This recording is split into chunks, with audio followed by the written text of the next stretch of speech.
We do have the WRAL storm tracker out on the roads this morning. Laura Levine giving us a closer look at the conditions where you are. You're on 40 East in Durham. What are you seeing right now, Laura?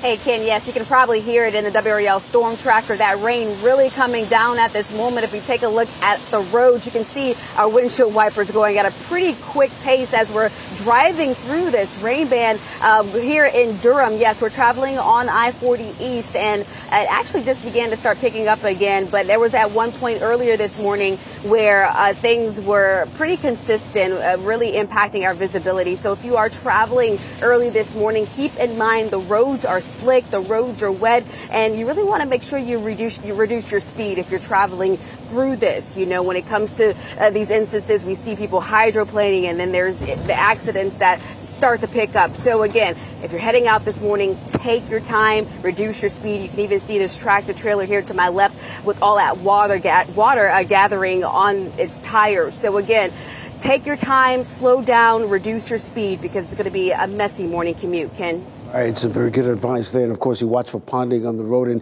it's the law in North Carolina. But if you come across a crash, make sure you move over one lane to give law enforcement officials an opportunity to work those crashes safely. We'll be here this morning to let you know what you can expect when you head out this morning. Ken, thanks.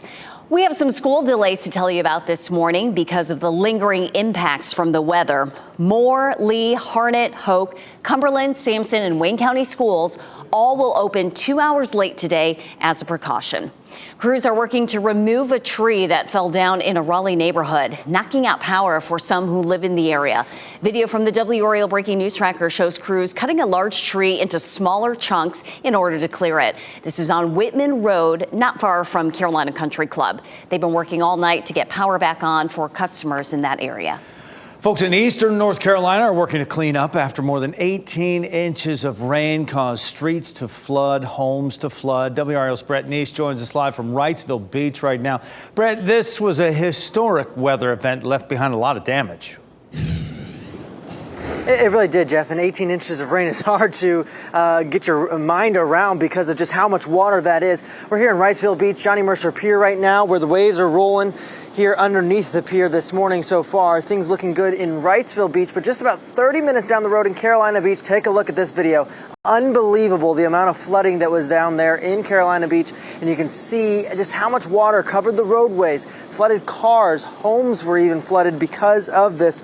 New Hanover County schools are on a remote learning day because of all of the rainfall that they saw yesterday. And there is a Red Cross shelter, an American Red Cross shelter in Carolina Beach, helping residents out there in that area right now. Waters have started to recede as of about 10, 11 o'clock last night, but still just so much flooding down there, so much damage because of this. We saw a sign ripped off from one of the restaurants in that area because of the high winds that this potential tropical cyclone also brought to the area. We're going to get down towards Carolina Beach as we get some sunlight here this morning, but for now we are in Wrightsville Beach, live in Wrightsville Beach. Brett Neese, WRAL News. Also new this morning, authorities in Southport on the coast are assessing damages to bridges after flooding washed out some roads. The police department posted these photos about 1 o'clock this morning. You can see it shows the damage to bridges on NC 211. That's one of the main roads in and out of Southport.